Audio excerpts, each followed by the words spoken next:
m'appelle Josefina, je viens d'Espagne et je suis en France en tant que volontaire à Habitation Laval avec le Corps européen de solidarité. Pour le mois de lutte contre les discriminations, je vais interviewer des résidents et vous montrer la semaine qui s'est déroulée dans cette thématique. On y va! Bonjour, est-ce que tu peux te présenter?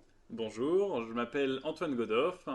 Ça fait 4 ans que je vis à la résidence Pierre de Coubertin à Laval et je travaille dans la région en tant que responsable qualité. Ok, et qu'est-ce que tu fais pour accueillir les employés en situation de handicap? Globalement, je suis dans une entreprise qui travaille pour favoriser l'intégration des personnes qui sont reconnues RQTH. Donc c'est une chance. Ils font ça par le biais de visites organisées pour l'entreprise et par le biais de participation à des forums.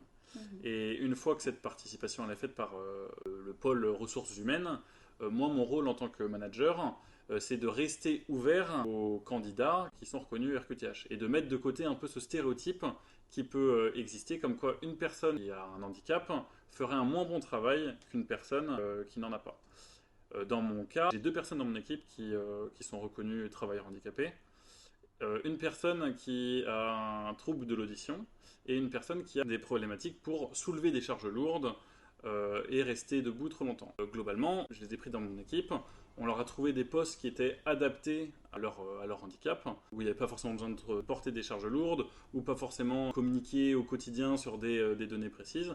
Et donc, c'est des personnes qui font un travail exemplaire. Et voilà, si je dois conclure, je dirais que en tant que manager, je reste ouvert sur les propositions qui me sont faites, travailleurs handicapés ou pas handicapés.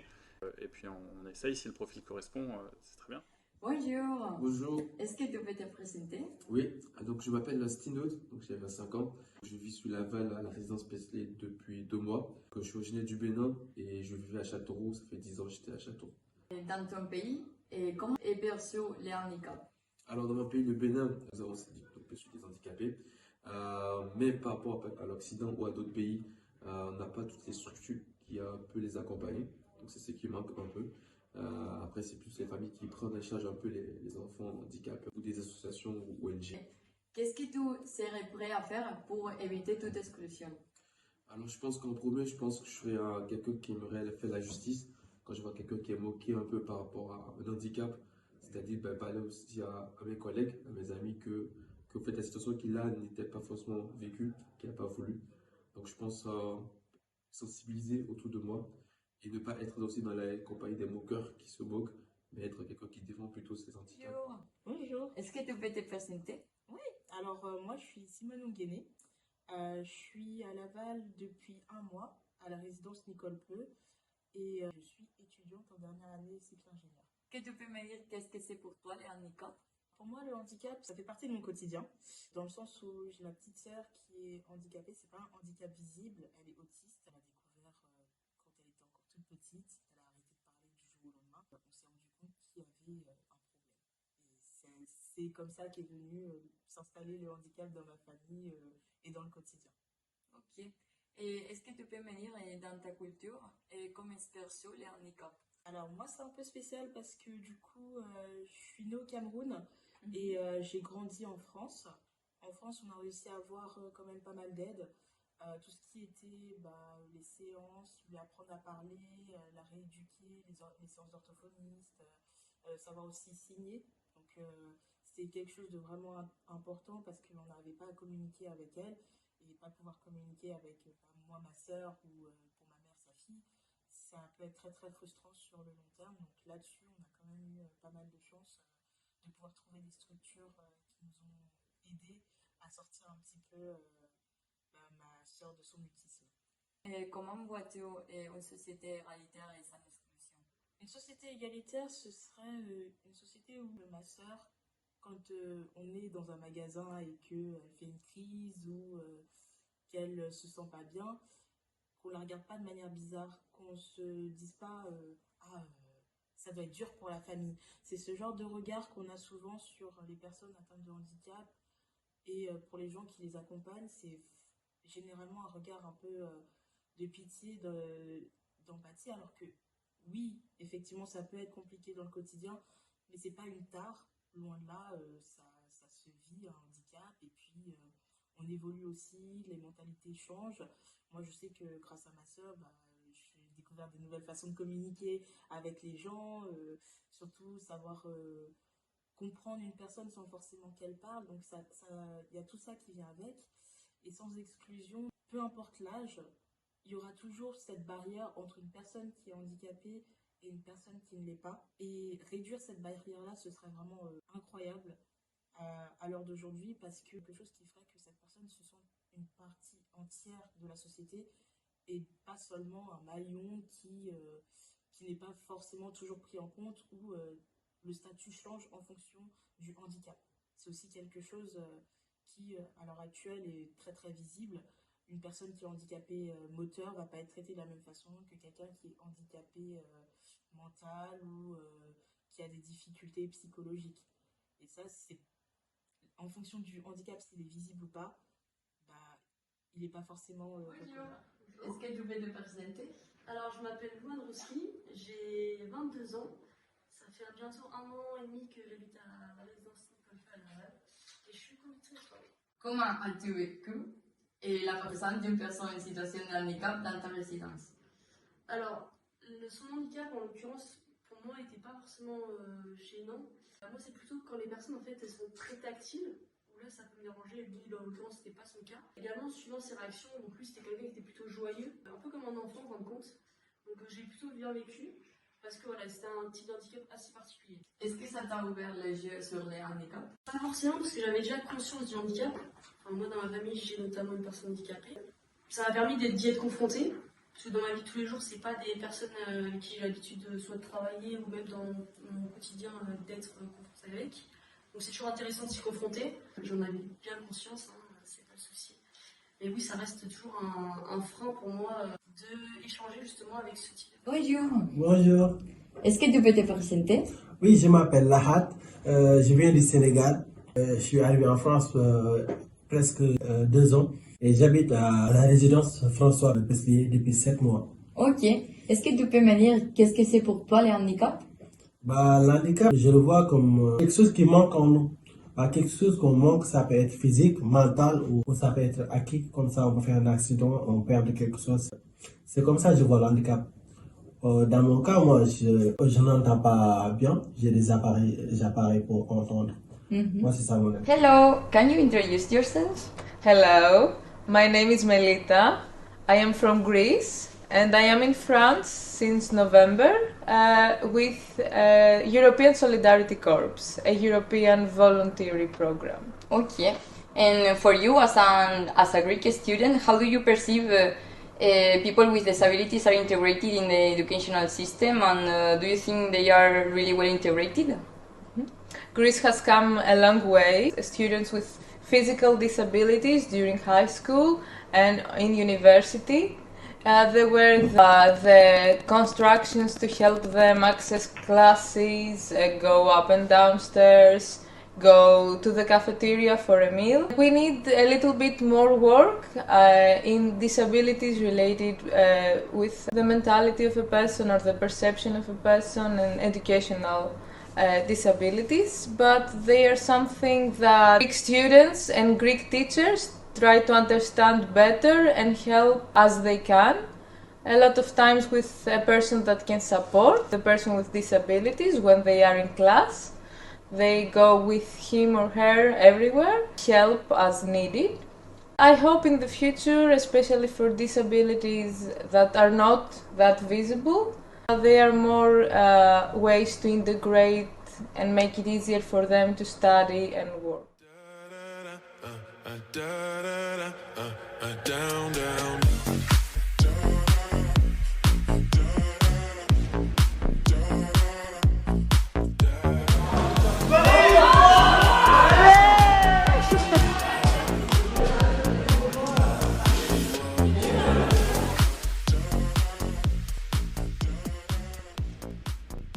Bonjour. Est-ce que tu peux te présenter? Oui, bien sûr. Donc moi, c'est Pierre Blondel. Je viens de la région parisienne. Je suis arrivé sur Laval pour un emploi. Puis depuis janvier à la résidence Nicole Peu. Ok. Donc tu es venu sur Laval pour travailler. Est-ce que tu peux nous en dire plus sur ton expérience professionnelle ici? J'étais chez Willow, j'ai fait un mois en travaillant chez eux. Actuellement, je ne suis plus chez eux en contrat.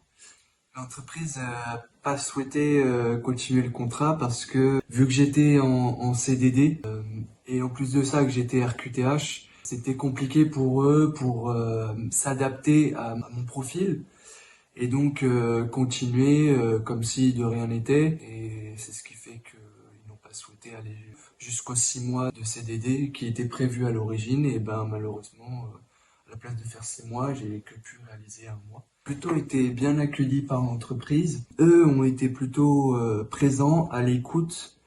Ils savent ce que c'est que de former des jeunes comme moi. Ils prenaient beaucoup le temps, même avant d'avoir parlé de mon RQTH. Donc non, ils ont plutôt été très présents. Ils ont quand même proposé quelques tâches à faire, quelques missions. Donc ce qui était plutôt intéressant. Après, c'est vrai que moi, je savais très bien que tout ce qu'ils allaient me proposer, j'allais prendre plus de temps. Parce que c'est vrai que généralement, les tâches que je vais effectuer dans toute la partie professionnelle, je vais prendre un peu plus de temps. Je vais avoir un peu plus de mal pour m'organiser aussi au niveau des tâches. Mais malgré ça, ils ont quand même été patients, ils m'ont quand même écouté. Mon chef a été attentif à tout ce que je lui disais par rapport à mon RQTH aussi. La RH aussi, c'était pareil. Le seul problème, c'est que eux n'avaient pas forcément le temps de s'adapter, mais j'ai quand même appris plein de choses et je pense que ça va me servir pour la suite. Si à la résidence, est-ce qu'on te fait ressentir ta reconnaissance? On ne me fait pas forcément ressentir ma reconnaissance, mais je dis ça de manière plutôt positive. C'est que je me sens comme quelqu'un de lambda en fait. Je me sens accepté en fait par les autres. Donc ça c'est vraiment quelque chose d'agréable. J'ai l'impression d'être chez moi et en même temps d'être accueilli pour les activités à côté. Je me sens pas à part. Les animateurs sur place sont à l'écoute, sont présents vraiment quand j'en ai besoin. Donc ouais, je me sens vraiment accepté et tout le monde est présent en cas de besoin, que ce soit même les résidents ou les animateurs. Et donc c'est plutôt agréable en termes de vie. Bonjour. Bonjour Sophie. Est-ce que tu peux te présenter? Je m'appelle Apollinaire, originaire de la Côte d'Ivoire et je vis ici à la résidence Pierre de Coubertin depuis 1 an et demi pratiquement. Je suis étudiant en informatique. Ok. Et pour toi, comme tu viens de la Côte d'Ivoire, tu peux me dire comme l'handicap est perçu là-bas? D'abord, personnellement, je dirais que l'handicap, c'est une incapacité. Quand une personne physique comme nous, voilà, a une incapacité à pouvoir mener certaines actions, soit ça peut être physique comme mentale. Voilà. Après, comment il est perçu au niveau de la Côte d'Ivoire, je dirais que généralement l'Afrique entière, autrefois, l'handicap était perçu comme une malédiction, j'explique. Nos ancêtres, c'était qu'ils n'avaient pas respecté certaines interdictions, donc du coup, la malédiction leur a frappé et leurs descendants, certains parmi eux ont reçu des incapacités qu'on va appeler handicap. Mais aujourd'hui, avec la mondialisation, le développement de la médecine, voilà, les scientifiques ont pu expliquer, de sorte que la majorité des personnes comprennent que l'handicap n'est pas forcément lié à une malédiction, mais une malformation, soit physique ou voilà, mentale, ou qui est peut-être due à une carence en nutriments et voilà, d'autres éléments. Donc aujourd'hui, je pense que ça se comprend mieux et les handicapés en Afrique en général ont une place, voilà, comme... Bonjour. Est-ce que tu peux te présenter? Alors oui, je m'appelle Adrien Bidot, j'ai 18 ans et j'habite à la résidence Nicole Peu depuis 1 an et demi. Et peux-tu nous en dire plus de ta formation? Ouais. Et pourquoi tu fais ça? Alors actuellement je suis en bac pro service aux personnes et au territoire. Donc en fait c'est une formation axée sur le social et sur le soin où en fait on va acquérir toutes les bases théoriques et pratiques sur le monde du médico-social, tout ce que ça regroupe, les différents publics aussi qui sont accompagnés. Et de ce fait, je réalise un apprentissage au sein d'un groupe d'entraide mutuelle. Donc en fait, c'est une association d'adhérents qui permet aux personnes qui ont connu ou qui connaissent des fragilités psychiques ou non de rompre avec l'isolement en fait, en s'engageant dans une association, en étant acteur du parcours associatif. Et je fais cette formation, cet apprentissage parce que je me dirigeais vers une formation d'éducateur spécialisé. Et ça me donne en fait toutes les billes, tous les outils théoriques et pratiques justement pour me présenter au concours et espérer devenir travailleur social. Bonjour. Est-ce que tu peux te présenter? Bonjour, eh bien je m'appelle Mathieu, j'ai 23 ans. J'habite à Laval, à la résidence Pierre de Coubertin. Je viens ici de la région parisienne. Donc ça va faire 1 an et demi que je suis là. Je suis parti pour une mission de service civique et je suis arrivé ici pour continuer ma carrière dans le journalisme. Ok. Et qu'est-ce que tu penses des handicaps au milieu sportif? Eh bien, c'est une très bonne question. Ce que j'en pense déjà, c'est que ça se traduit de plusieurs façons. Je considère qu'aujourd'hui, on est dans une période moderne, on est dans une période très importante, où aujourd'hui, le handicap, il est très présent dans le milieu sportif. Le sport et le handicap, pour moi, ils font qu'un. Prends l'exemple des Jeux Olympiques, avec notamment les Jeux Olympiques qui vont arriver à Paris en 2024, cette année. Chaque édition des Jeux Olympiques, il y a ce qu'on appelle les Jeux Paralympiques, où notamment on met en valeur tout ce qui est les sportifs ayant des handicaps. Et je considère aussi le handicap, il se traduit de plusieurs façons. Le handicap dans le milieu sportif est très important. Et aujourd'hui, beaucoup de sportifs peuvent avoir une pratique tout en ayant un handicap. Bonjour. Est-ce que tu peux te présenter? Je suis Baptiste Flatrier, j'habite à Laval. Je suis arrivé ici dans le résident FGT depuis 2020. Je suis parti du FGT depuis 2023. Et qu'est-ce que c'est le handicap pour toi? Avoir quelqu'un qui a du mal à avoir un peu la mémoire, qui a du mal à dire les phrases, à s'exprimer. Peut-être il y aurait des personnes qui peuvent juger la personne qui peut avoir un handicap. Est-ce que tu peux nous expliquer comment tu t'es senti au sein de la résidence? Comment est-ce que tu as été intégré? L'évolution que tu as vécue au fur et à mesure de ces années? Quand je suis arrivé, j'étais un peu stressé. Je devais découvrir un peu le FGT. Et à propos de l'intégration, je trouvais que c'était bien parce que connaître des nouvelles personnes, ça m'a vraiment plu. Par rapport au fait que j'ai rencontré des gens, pour moi, c'était important de me sentir respecté, à l'aise avec les résidents. Et ce que j'aimerais dire, c'est que pour moi, les résidents, ça fait comme une partie pour moi de ma famille, et c'est important de les avoir dans mon cœur, et voilà. Le fait que j'ai pu faire des soirées, c'était très important pour moi d'être dans le groupe. Et c'est aussi de voir que j'avais le sourire, que j'étais à l'aise avec tout le monde, que j'ai pu me sentir bien et que j'étais bien respecté par tout le monde, et tout le monde était heureux de me voir avec le sourire, et j'étais heureux. Alors le logement, il était bien parce que j'étais à l'aise dedans. Et par rapport aux activités, je trouvais que pour moi, c'était important d'être avec les résidents quand j'ai fait le sport, ou que ce soit des soirées. J'avais toujours le sourire, et je trouvais que les résidents m'ont toujours respecté par rapport à comment je disais les choses, et me sentir bien. J'étais complètement à l'aise, et je me sens heureux d'être revenu sur FGT pour voir tout le monde. Stop.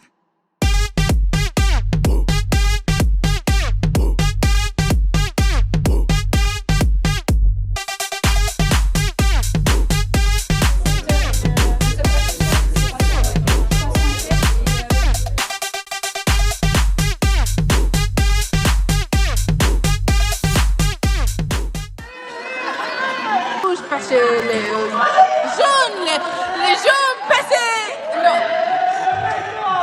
I don't know. Pour accueillir les employés. Non. Perso. Perçu. Perso. Ah, no es perso, es beso. Vécu. Ah, el BQ. Vécu.